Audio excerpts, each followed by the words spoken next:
I'll go ahead and get started now. Hi, everyone. Welcome and thanks for joining us for today's Che Alaska webinar. Today, we're going to be having a discussion on chemicals found in plastics and their impacts on human health, and also how the Global Plastics Treaty could help address this public health crisis. So it's a very timely conversation with upcoming INC4 negotiations happening in a couple of weeks. My name is Sarah. I'm the communications coordinator with Alaska Community Action on Toxics.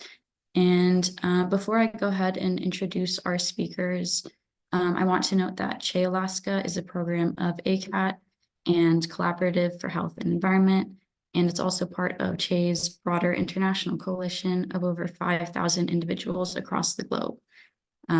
So if you have any questions during the webinar, please feel free to send them in the Q&A box at any point.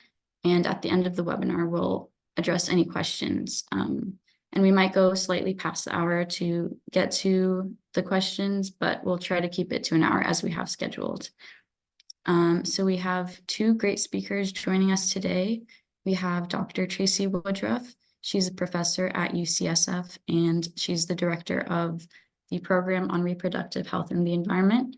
And she'll be presenting her recently published review article highlighting the link between the growth of the petrochemical industry and the rise in many diseases, especially reproductive cancers in women. And we also have Dr. Laura Monclús-Anglada. She's a researcher with the Norwegian Geotechnical Institute, and she's going to be talking to us about the recently published State of the Science report on plastic chemicals that she co-authored for the PlastChem project. So we're excited to have you both here for this important topic. And now I'll go ahead and hand it over to Dr. Woodruff to start us off.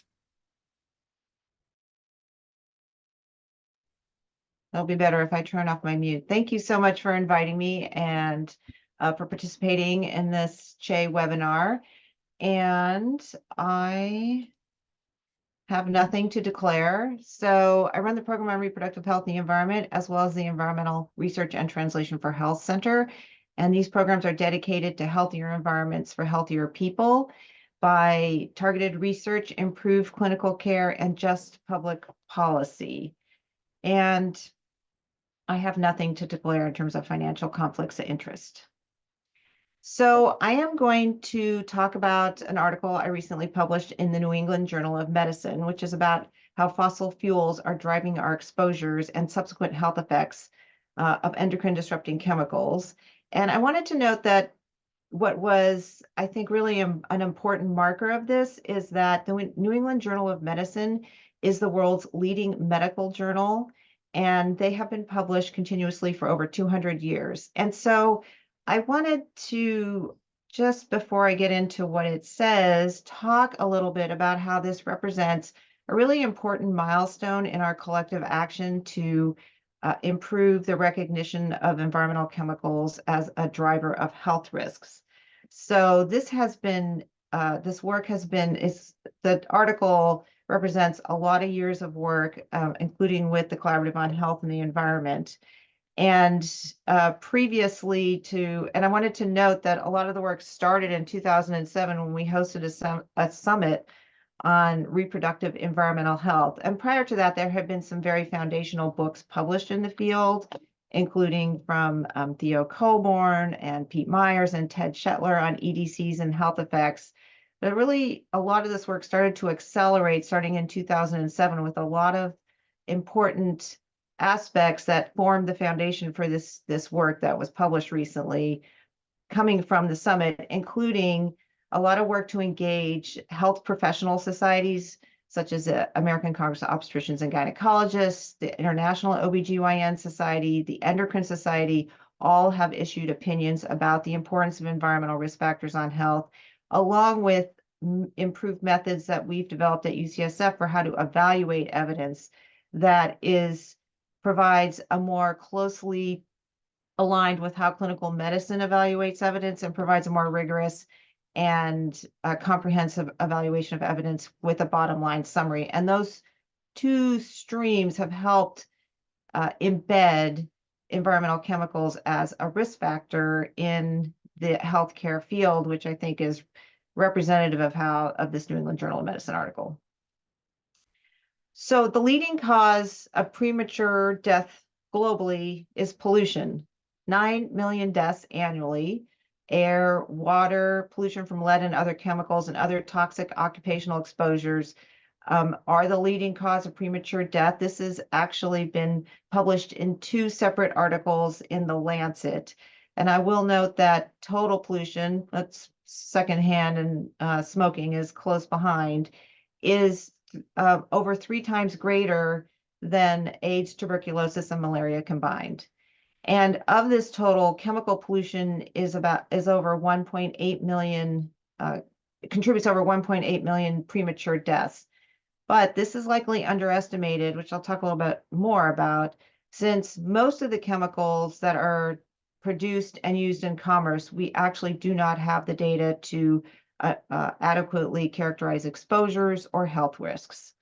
And that is largely due to, or mostly due to, insufficient laws that require the kind of data that we need to understand and address health risks from toxic chemicals. So the other component of this is that chemical pollution is driven by the extraction, production, and use of fossil fuels, coal, oil, and gas. And what's important about this is that there's a tight link because fossil fuels are also the primary driver of climate change. So fossil fuels make up the feedstock for most of the plastics produced in the United States, which is an important feature of what we're going to be talking about, especially as it relates to the plastic treaty. And approximately 25% of the crude oil produced in North America is used in petrochemical production, primarily ethylene, rather than for transportation or fuel. And I think what's really interesting about this is that the production of ethylene, which is used in the many of the types of chemicals that I'll be talking about today, is as a feedstock for chemicals, is more lucrative than the sale of methane and ethane for fuel, heat, or electricity. So you can see right here that as the natural gas as a component goes into these intermediate plastic-related products, and you can see that those are then turned into the many and various consumer products that we are using in our daily lives, whether it's in our home, food packaging, clothing, tires, adhesives. And I just want to point out that ExxonMobil, which you probably know is a large seller of fuel, is also one of the largest sellers of plasticizers. So the end result is there's about 30,000 pounds of industrial chemicals that are produced each year in the US for each person. That's about 9 trillion pounds of chemicals produced in the United States, which is really mind-boggling. And most of these chemicals have not been tested for safety in the marketplace.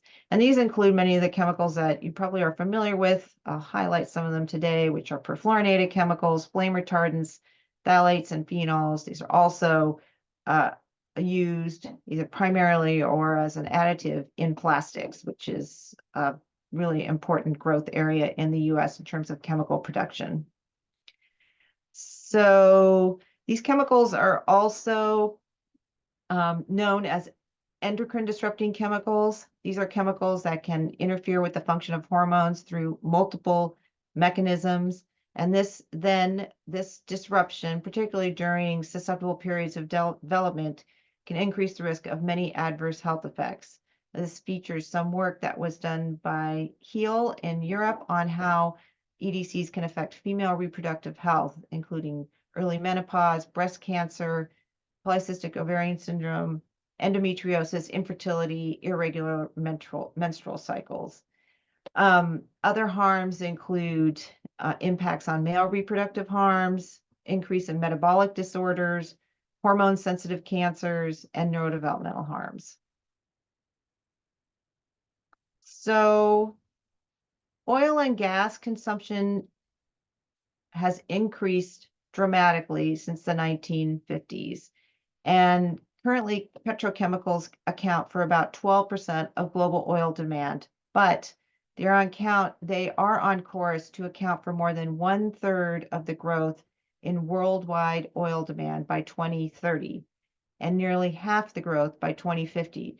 And we're seeing a shift in the use of fossil fuels to developing chemicals and plastics, as climate change activities are forcing a shift in the marketplace from using it in cars, for example, like the recent regulations at EPA announced about switching to electric, or decrease in power plant use. But the fossil fuel producers are just shifting the use of their product to a different type of use, which is this historical and projected increase in plastic production.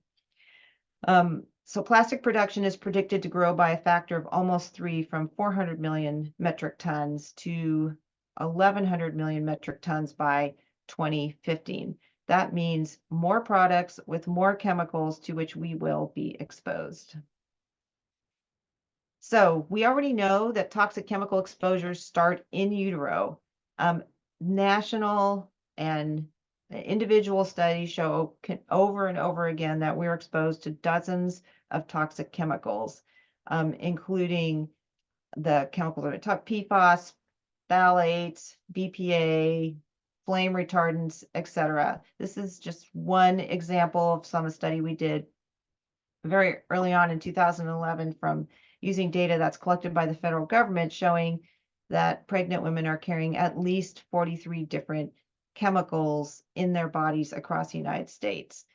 And we also know that these chemicals exposures are not distributed equally. This is from some work that I did as part of the National Institutes of Health Environmental Influences on Child Health Outcomes, in collaboration with many other people, looking at not only familiar chemicals we know like BPA and phthalates, but also exposures to other types of chemicals, including phthalate alternatives and plasticizers and pesticides.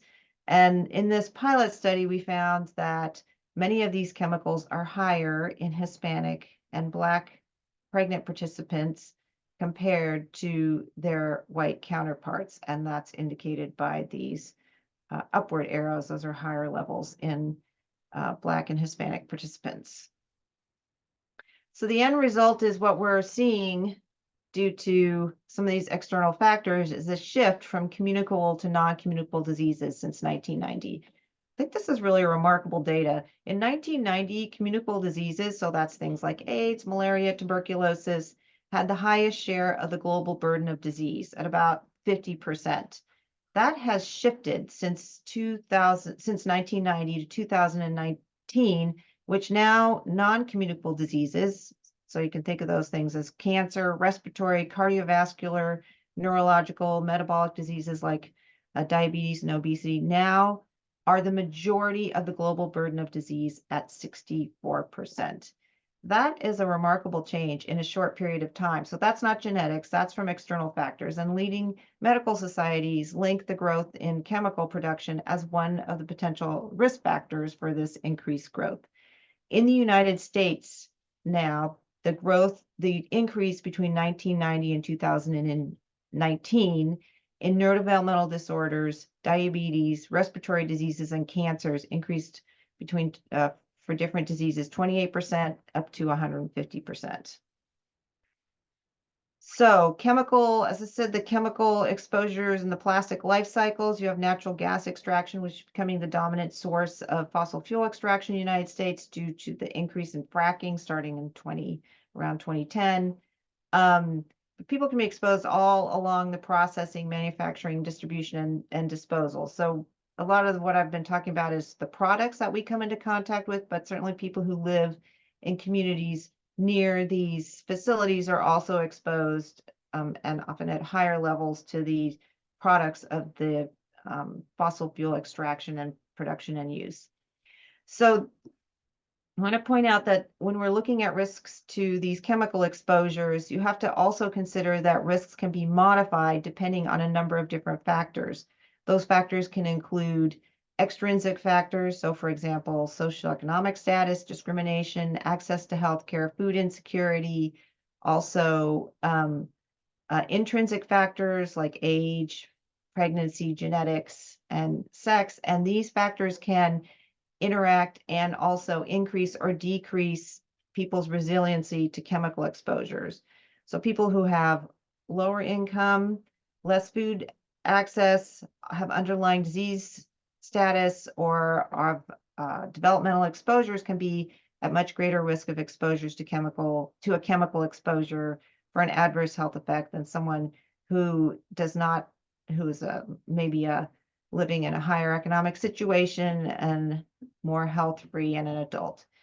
So what we see is that this can additively increase the burden of disease, and these are the many different types of diseases that these chemical exposures can contribute to. And I want to make sure that this point is that means across the population, experts have concluded that there is no risk-free level of exposures to these chemicals. And that's really important when we're looking at regulatory and policy actions for addressing these chemical exposures. So this is where the convergence comes with being able to provide bottom line summaries of the evidence, which, just as an aside, the New England Journal of Medicine in a lot of these clinical activities have a very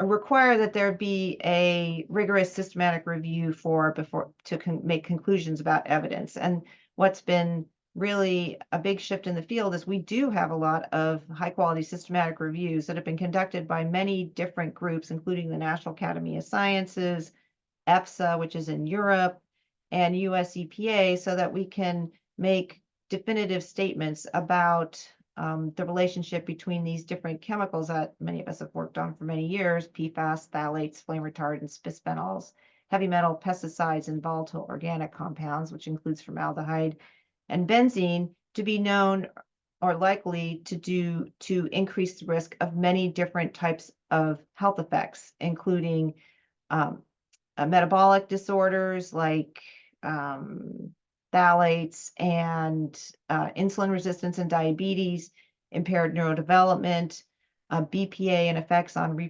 female reproductive health, heavy metals and male reproductive toxicity, pesticides, and reduced sperm quality.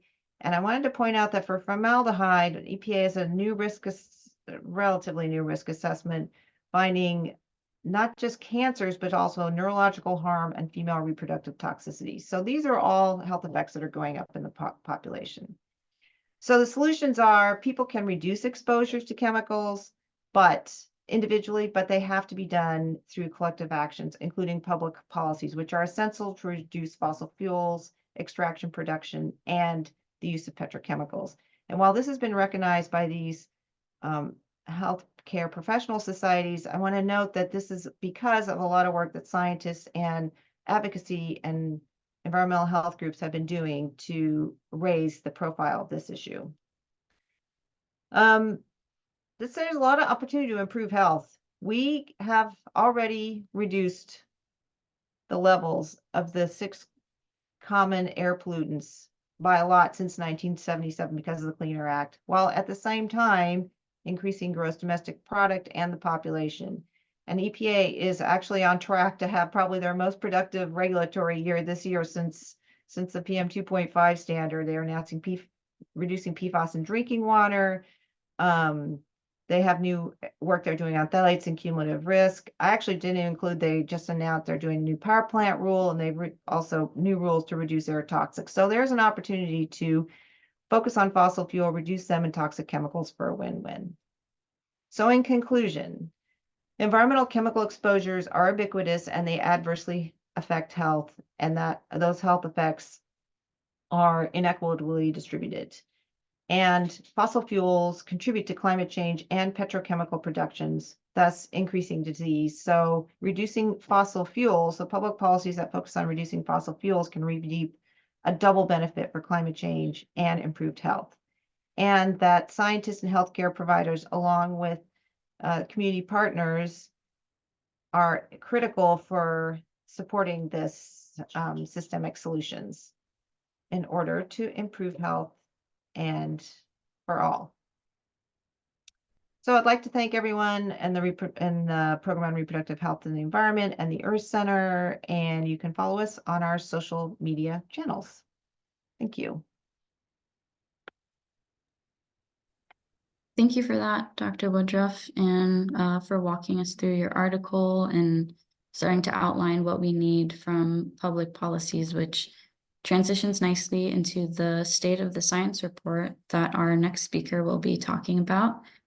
So I'll hand it over to Dr. Monclus now. Thank you for being here. Thank you, Sarah, for the nice introduction, and thank you also for inviting me today.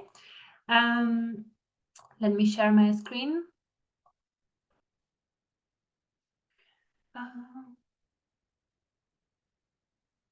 Okay. Okay. Yeah, sorry for that. Yes. So, hi everyone. Today I'm going to present the report that we published some weeks ago. This is a PLASCHEM project. It's a state of the science on plastic chemicals, where we identify and address the chemicals and polymers of concern. So allow me first to show the report. You can find it following this link. And there you also will find the database that is accompanying this report with all the data that we compiled for this project. So before going in deep into the key findings of this project and also the policy recommendations that we suggest, I would like to first introduce what are the plastic chemicals. The chemicals are an intrinsic feature of plastics. All plastics have chemicals in it, and plastic chemicals are released through the life cycle of plastics, from feedstocks to the waste, going from raw materials, bulk materials, the products, etc. And they are not only additives. We are all the time hearing about additives, but there are many other types of substances that we call the plastic chemicals. We have starting substances, we have processing aids, and we have the non-intentionally added substances, the NIAs, which are, for instance, the degradation products. And all of them are relevant for the human health and for the environment. So all of them is what we call plastic chemicals. And now you may know about the negotiations that will take place in 2 weeks in Ottawa. There is a huge momentum to address the plastic problem. This is an image of the UNEA 5, where there was a resolution to end plastic pollution. So many policymakers understand that we need a systematic change, and we need to include the chemical dimension of plastics in this plastic treaty to bring a vision for a safer and more sustainable future for plastics. And why chemicals are needed in the plastic treaty? Why do we need them? Well, we know and we have heard a lot about some chemicals like bisphenol A, like phthalates, some flame retardants, PFAS, but they are only the tip of the iceberg. We have many more chemicals that are in plastics. If UNEP published a report in 2022 where they identified more than 13,000 chemicals. And many of them, we don't even know many of their properties. Also here we can see that only 128 plastic chemicals are currently, are regulated internationally or nationally. And that means that many plastic chemicals escape regulatory control simply because we have too many and because no individual country has sufficient capacity to deal with them. So what we need is a paradigm shift toward a pragmatic approach to deal with this immense universe of plastic chemicals. So with this background, we took 2 main decisions in our project, and we decided to take first a hazard-based approach. And following a hazard-based approach, our main goal of this project was to identify chemicals of concern in plastic based on their intrinsic problematic properties. And this is based on 3 main concepts. First of all, we do not want any hazardous chemicals in our plastic that we use. We do have abundant evidence that these chemicals in plastic, they release from the plastic. That means that we, as humans, we are exposed to these chemicals and also the environment, and there are many effects related to these chemicals. And the hazard-based approach contrasts to the classical risk-based approach. So for this hazard-based approach, we follow 4 hazard criteria, what we call PVMT. So if you go and you follow this link and you go to this database, you will find that we are using different scores for these 4 criteria, and also 1 score for the sum of these criteria. And what we intend to show with this is if the chemical is persistent in the environment, if it's able to bioaccumulate, if it's mobile, and also if it's toxic. So the second approach that we took is a group-based approach. And with that, what we wanted is to address groups of chemicals instead of individual chemicals of concern.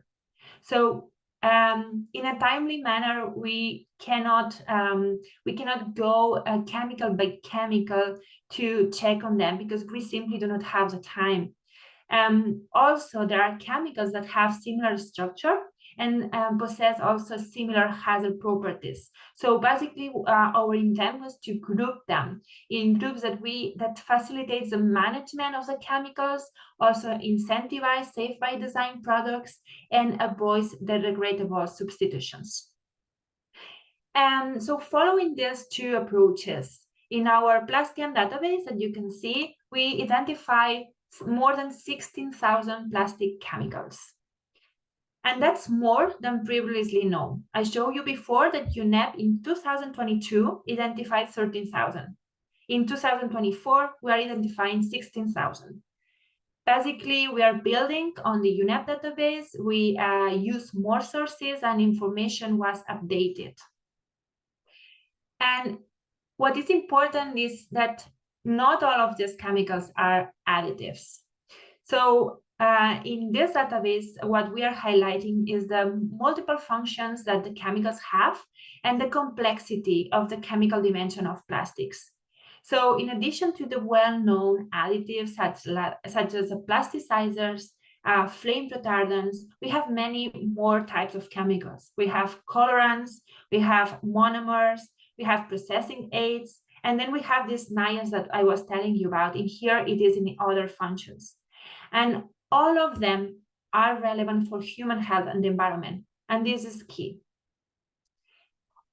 So if we take a closer look to this database, despite all these 16,000 chemicals are identified are used in plastic, we could find additional robust evidence for the use or the presence of these chemicals in plastic. So we have this robust evidence for 6,000 chemicals, and many of them have been detected in scientific studies doing some leaching studies, for instance, with the plastic. For the remaining 9,000 chemicals, we simply do not have this information, and that shows that we are lacking transparency on the plastics chemicals. If we take a look at the regulatory status of these chemicals, we updated our sources and we end up identifying 980 chemicals that are currently regulated globally under any multilateral environmental agreement. It is important to highlight here that many of them are only regulated during parts of their life cycle. For instance, in here we include the Basel Convention that only covers the plastic waste. So among all of these 16,000 plastic chemicals, we then, following this hazard-based approach and these 4 PVMT criteria I was telling you about, we identified the chemicals of concern. That means the chemicals that have hazardous properties. And if we take a look at this pie on the left side of the slide, we can see that we have more than 25 of our chemicals that are hazardous or are of concern. For more than 10,000 chemicals, we do not have any hazard information, so we don't know if they are of concern or not. And only for 161 chemicals, so that means less than 1%, they are classified as non-hazardous. However, they are not classified for the 4 criteria I was telling you about. So that means that on a scientific perspective, we cannot consider them as safe chemicals. If we take a closer look at the chemicals of concern, we can see that almost all of them are toxic. 4,184 chemicals are toxic. Half of them are toxic for the aquatic environment, half of them are toxic for human health. And here, for instance, we can see CMRs, and those are the substances that are, for instance, cancerogens, so that can cause cancer, or also that are toxic for reproduction. So out of these, all of these chemicals, we now have this hazard information, and what we wanted is to classify them, to organize these chemicals, to make it a bit easier to understand what we need to do. So first, we identify these chemicals that are already regulated internationally, what we call the MEA list, and this is these 980 chemicals. We then also classified and compile all the chemicals together in a gray list, all the chemicals that we do not have any hazard information. So we just took it in this gray list. And then we focus on the chemicals that we do have hazard classification, and we classify them in this 4 list. So the first one and the most important is the red list, and that has all these chemicals of concern that are not currently regulated under any MEA. That is 3,600 chemicals, and those are the chemicals that we recommend for further prioritization for regulation. We then have the orange list and the white list, which contains those chemicals that are either less hazardous or under assessment. So it needs to be prioritized for further evaluation or at least watch. And finally, we have the white list, which have these chemicals that are classified as non-hazardous. But again, the evaluation of these hazard properties is incomplete. That means that they should be prioritized for further assessment. So, okay, we have this list for single chemicals, but we also say that we wanted to do it in a group-based approach. And for that, we took all the chemical individually and we grouped them. And we group them based on their chemical structure. And we end up classifying or grouping more than 10,000 chemicals. Once we have these groups, we combine this information with the hazard scoring to identify priority groups of plastic chemicals. And we ended up with 15 priority groups. We see here some of them that are more known, like the bisphenols, the phthalates, PFAS. Those are groups of chemicals that we already know they are toxic, but we have other types of groups of chemicals that are less known. For instance, the aromatic amines. And if we look at the information, all the chemicals that were classified in this group or aromatic amines, all of them are hazardous. So based on all of these results, in this project, we try to recommend some policy guidelines that policymakers may wish to consider when addressing plastic chemicals of concern. So the first big statement is that we have many chemicals. So we need to comprehensively address them and efficiently regulate them. So we need to adopt a hazard and group-based approach. We need to apply these 4 hazard criteria that we suggested and address these 15 priority groups of chemicals and these 3,600 chemicals of concern that they are not currently regulated. Secondly, we have many unknowns. So that requires transparency on plastic chemicals. We need a unified approach for reporting such information. And we need also that the chemicals of concern should be labeled on across value chains and importantly on products. The third one is that we have a chemical complexity. We have many chemicals with the same function, different functions for the same chemical. We need to simplify plastics towards safety and sustainability. We need to develop clear guidelines and goals for achieving chemical simplicity in plastics. And finally, but not less important, we also need to build capacity. We have a capacity lacking, and it's very important to do it internationally. So we can create different frameworks for cooperation. We need to create a capacity for safer and more sustainable plastics. And with all of that, it was a lot of information that I tried to compile in this, hopefully 15 minutes. So here I leave you 3 main key findings or take-home messages. So we have many plastic chemicals.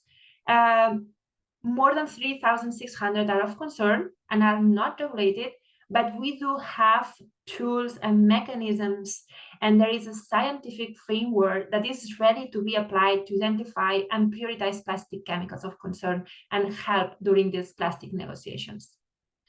So just to finish, I would like to also highlight all the team under PlastChem project. It was really, really a team effort. You here have the link to the project, my email if you have questions, and thank you very much. Thank you, Dr. Monclús, for that excellent presentation.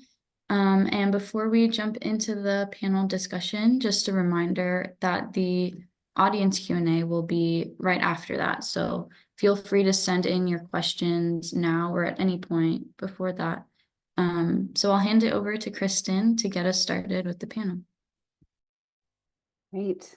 Thanks so much, Sarah. And thanks so much to our speakers, both for your important work and for sharing it with us today. It is a lot, as Laura said, and so it's a little overwhelming, but I'm excited to dive in with you all for a conversation. My name is Kristen Schaefer, and as Sarah noted, I'm CHE's director. We're very happy to be co-hosting this discussion with CHE Alaska today. So before diving in for a brief panel discussion, I wanted to mention that this webinar is part of a series of conversations that we've hosted about plastic chemicals, starting with a webinar back in May of last year before the second INC, International Negotiating Committee meeting for the Global Plastics Treaty. And as you know, we're now heading into the INC 4 in Ottawa. So our team felt that helping to highlight the latest science about the life cycle health harms of plastics would be an important contribution to those discussions and to the broader conversation about the plastics problem.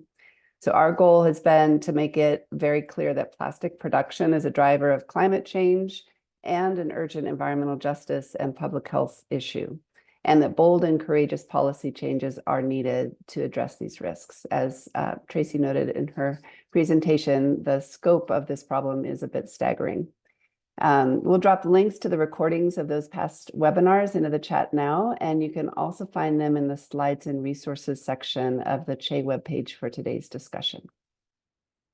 So with that, I'll kick off the Q&A session with a few big picture questions and then pass back to Sarah to moderate questions from you all, the participants. Thank you for being with us today. And thanks to those who've already dropped questions into the Q&A. And again, we invite others to do the same. So Tracey, I'll start with you. Your review article underscored both the breadth and the urgency of the problem posed by fossil fuel-derived EDC chemicals that undermine our health. Yet a lot of the science documenting those health harms we've known for a long time. So not an easy question, but my big picture question for you is, how did we get here? And more importantly, what are some key steps you think are needed to move us toward better public health protections?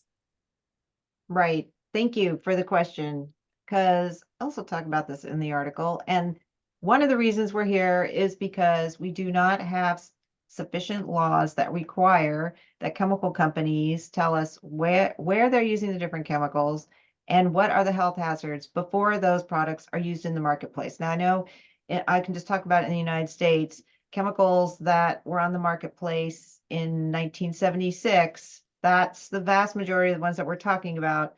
Those do not have any requirement to provide health and safety data to the U.S. Environmental Protection Agency, nor do they have to tell us where they're being used. And so you pretty much, and the government has a very laborious process now with the update of the Toxic Substances Control Act to kind of track each one down. And go through a very lengthy process before they can be regulated. So it's the opposite of the way pharmaceuticals are dealt with pretty much everywhere in the world, I think, which is they have to have all their data submitted and approved before a pharmaceutical can be prescribed in the marketplace. So that is the #1 reason why we don't know, nor are these been addressed, because the burden is on the public and the government to identify the health impacts. And that is in large part because that's the way that the chemical companies like that process. It works out well for them. They can make a lot of money off of their chemicals before any type of regulatory activity happens. I think you see, and they do actively, in many cases, obscure the science or lie about the health effects of their chemicals for decades. Perfluorinated chemicals is now a classic example of how the chemical companies, Dow, DuPont, knew about the health effect harms of their chemicals decades before we did. So those, I think, are the big contributing factors. I think if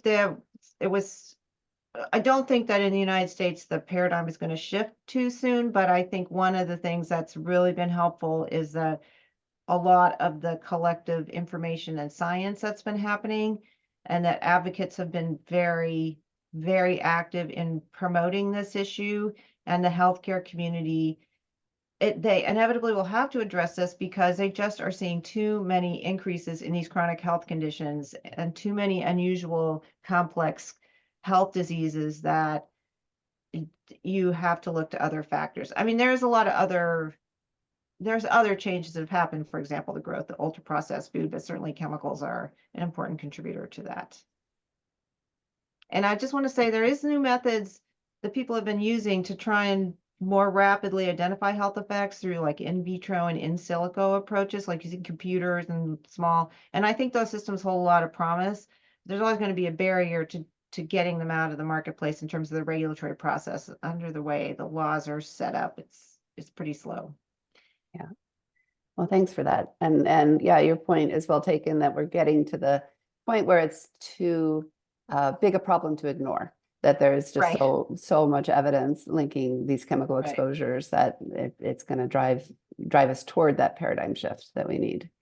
So Laura, I want to turn to you, and the PlasChem report outlines a lot of recommendations, and you went over them in your presentation, and I have a question about prioritizing. So you recommend recommendations for new, more effective ways to regulate plastic chemicals, including using the hazard and group-based approaches to identify actions needed. You and your co-authors also recommend reducing unnecessary uses and adopting essential use and safe by design guidelines to spur innovation. So which of these do you think negotiators at the upcoming plastic treaty meetings should prioritize given the urgency of the problem? Thanks, Christine. Well, this is a very important, very interesting question, I would say. In our report, we try to translate the scientific findings into concrete and actionable considerations for policymakers at a local, national, and international level, which resulted in these 4 recommendations. And I would say that all of them are interlinked to each other, and all of them are important to be considered and to be performed at the same time. But if you ask me to prioritize,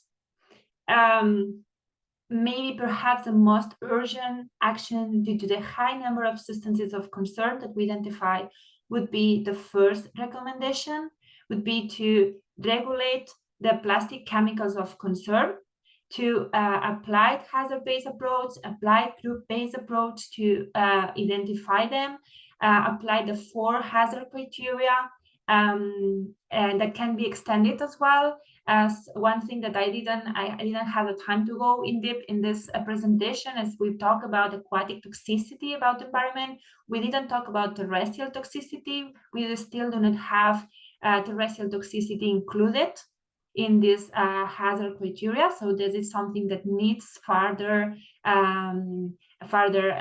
studying and work. But only regulating these chemicals of concern is only touching the tip of the iceberg of the problem. And we need a more upstream and more general coverage of the problem. And that's why we have the other 3 recommendations that needs to be done as well. Here, adopting essential use, adopting safe by design guidelines would certainly help. One could ask, for instance, by asking why plastic products are necessary and why some of them are not necessary. We may have alternative materials, alternative process being available. Maybe we could innovate and create products that have less hazardous substances. And then when plastics are essential, the next question is how we can remove the groups of hazardous substances to make the plastic safer, so they are more compatible with a circular economy. But at the same time, we require transparency, because we still do not know the chemicals that industry add in the plastics, and we need to know that. We also require simplification. We have too many chemicals with same functionality, and all of that works towards the same direction, which is safety and sustainability. And also something very important is working towards building capacity. We need to create these more safe by design products, but we need to do that establishing international cooperation. We need to allocate resources to the different globally. So the knowledge, the infrastructures that we create are open, are fair, are equitable. So I would say at the end, my conclusion is all of them are necessary. And we need science to assist us in front of this. Yeah, thank you. Great. Yeah, no, thank you for that. And yeah, it's interesting. I think the concept of essentiality seems really key. Like what of these products do we really need? And starting to, again, that paradigm shift can move us toward reduction of this huge levels of production. And also the simplification, just the number of chemicals is so staggering. And often with, like you say, duplicate purposes. And so toward regulation and simplification, that seems like an important step for these conversation as well. So I have one more question before handing it back to Sarah. And again, this is another big picture question for you both. And Tracey, let's start with you. So again, while addressing the human health harms of chemicals and plastics can feel overwhelming, it does seem, even in the last year, that this problem is gaining recognition, that plastics are now seen as not only a source of pollution, but also a public health issue. And so my question for you both is, are you hopeful that we'll be able to effectively address this problem? And you both touched on this, and I saw optimism in both of your presentations, but why or why not? And yeah, love to hear your thoughts on that. So Tracey, let's start with you. Yeah, sure. You know, it's so interesting we're talking about this because there was recently a book published that is a history of the making of the 1964 Surgeon General's report on smoking. So people know that was a groundbreaking report. It identified smoking as a carcinogen. And when you look back to see how much people were smoking back then, it was huge. I mean, people were like hundreds of cigarettes a day. It was tobacco was a huge part of the economy, including in southern states. And it had all the same things about plastic, lots of use, big part of the economy, regulation, or it wasn't even regulation, announcing they were bad for you was going to make a big shift. And you know what? We did make a big shift. And the thing that happened was people got healthier and, you know, the economy moved on to other types of, okay, maybe plastics was not the consequence, but I'm just saying that there are other ways that the economy can still grow, people can still have jobs, and we can be healthier. So I think that because I have a lot of hope because people have recognized this and that there's a lot of groups working on it. I think the other thing we can learn from tobacco is that when the public health community works together with the healthcare community and scientists, even if they are outspent, which is the case here as well as with tobacco, eventually they will make progress because the truth, you know, is important. Of course, I know we have like a little problem with truth right now, but I do think that makes a big difference. So I think the fact that people are collectively working on this and bringing up the issue, and people you know, people who are not scientists or whatever on the ground, they totally get it. They get that the companies are not working in their best interests. They get that there are these weird health effects that they're observing in their community, and they know that it's not because of themselves being blamed. So I think that, yeah, it's not like it's going to be easy, but I do think it is doable. Right. So, And it's great to have, thanks for sharing that, we've done something similar. It's great to have an example to look yeah, back I on. can't and remember it's- how many I was smoking, but when I looked at the numbers, it was staggering how much. I mean, I think it was like 30% of the GDP was tobacco. Yeah. I Yeah. mean, that's huge. Mm. And now, I don't know, you can't really Much do anything, smaller. Yeah. So. Yeah. No, really, really interesting example. Laura, what are your thoughts on, do you feel hopeful, and why are we not? Yeah, I totally share the same spirit as Tracey. I would recall exactly what you said. Really like it, the tobacco example. I think we have two main things. We have the momentum, we have the awareness. People know now what is happening. Maybe back in the days, it was easier to focus on pollution that we could see, like marine litter, for instance, but and not so much on the pollution that one cannot see really, like chemicals, right? But we are now more and more aware, and people start talking about, using this type of plastic for kid toys, for instance. I have many friends that try to use other types of toys because they don't want to expose the kids to plastics. So society now knows what's happening with the chemicals in plastic. Policymakers are also aware of the problem, and there is now this big momentum in the plastic treaty where they sit and they discuss and they hear what different knowledge. I don't want to say scientists only, because there are many others stakeholders that can provide also knowledge that is important. So they also listen to it. And so I think that for on one side, we have this big momentum of knowledge, and on the other side, I am very positive that we have the tools to accomplish that. We have the science, we have the evidence-based approaches that we can use. It has been used in the past. We have different examples, and I think that we have the mechanisms to make it work. So I'm very positive as well. That's great. Thank you for that. And thanks to both of you, because I think the work that you do as scientists is really an important piece of building that momentum and that awareness and moving us forward. So really appreciate the work that you do. So Sarah, I'll hand it back to you to move us towards the questions from the Q&A. Thanks, Kristen. So now moving into our audience Q&A part of the webinar.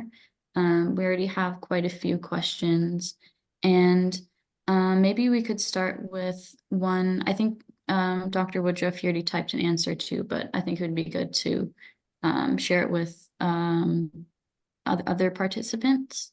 So the question is, should we talk about having reduced PFAS in water when EPA measurement is only of some PFAS in water systems, and many more PFAS are being used and manufactured, and many water systems have not yet been measured for those?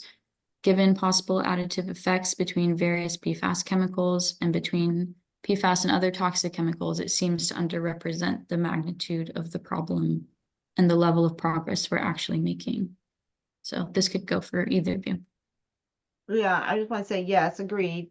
EPA's announcement today is to enforceably regulate 6 PFAS in drinking water. And I think there's 12,000, 14,000. I don't know, the number keeps going up on the EPA dashboard, but I think it's 14,000 PFAS chemicals. So certainly EPA has, or the federal government has, much more to do in terms of regulating PFAS, as well as other toxic chemicals. And also looking at them together as a class is really important. Though I will note that the new drinking water standard does look at 4 of them together, aggregate 4 of them together in a more cumulative risk type framework, which is actually a big step forward, because the ones that they put together don't move beyond where EPA has been in terms of requiring the same mechanism of action. So I think there's a lot of positive movement at EPA right now around being a little broader about how they're looking at chemicals adding together. Does not mean they're like, though, they still have a lot to do, for sure. But the other comment I was making about EPA is that the number of regulations that we've seen come out of this administration in the last month is probably more, because I used to work at EPA. I was just talking with someone from EPA. It's probably more than they've done in 20 years. Now, again, is that a good, should they have been doing more? Yes, they should have. But I think it just means that there's a shift in the momentum of looking at to EPA to do work on everything from climate change to, also the rulemaking they just did on the toxic air contaminants. So I think we want to encourage them to do more of that. That's my recommendation. Thank you. And then on to another question from an anonymous attendee. They said, can someone explain why so many chemicals are endocrine disruptors? What is it about all these chemicals that make them work this way in human bodies? That's a great question. I think the reason is that there's a couple things. One is to be an endocrine disrupting chemical, you can alter many different types of mechanisms in the body. So sometimes it's affecting so hormones are like made in one place, they travel to another place and they lock in, and then that creates a signal that then says, go do something in the body.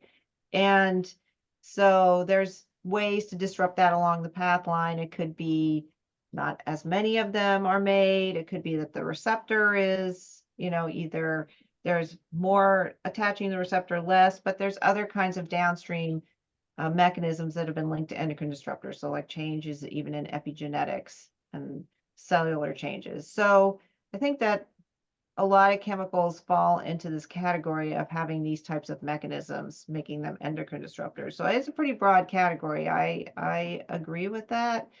But a lot of I think chemicals have I think one chemical can have many different ways that they influence mechanisms in the body. Endocrine is one. They could also alter genetics that can contribute to cancer. So that's probably where using a category to encompass something that's kind of complicated, but I think a good pneumatic for thinking about these ways that chemicals can affect biological systems. Thank you. Yeah. Another question, what would be the best way to promote creation of safer, more sustainable plastics? Is the white list a place to start? Maybe more for Laura, but feel free to answer. Yeah, that's a very good question. This white list is what it is not, but it was what it was intended to be, like kind of a positive list where we try to identify if we could find any safe chemical. As I said, because these chemicals did not fulfill all the 4 criteria, we cannot say that. So I would say that promote creation of safer, more sustainable plastic would be those ones that are compatible with circular economy. We want circular economy, but at the same time, we don't want to recirculate hazardous substances in our products, right? So we have this polemic dilemma that we don't want to contaminate the environment, but also we don't want to expose ourselves to hazardous substances once in this circular economy. So I think that here we need to incentivize simplification. As I was saying, we need less chemicals to begin with, so we can work with them in a better way. We need to know, we need transparency to understand which chemicals are they, and also to be able to also study their potential hazard properties. And then we also need innovation of the products and maybe new technology to produce these new products with high quality materials and also that can go towards this positive list, right? Trying to have this that they contain these chemicals that we know that they are not hazardous.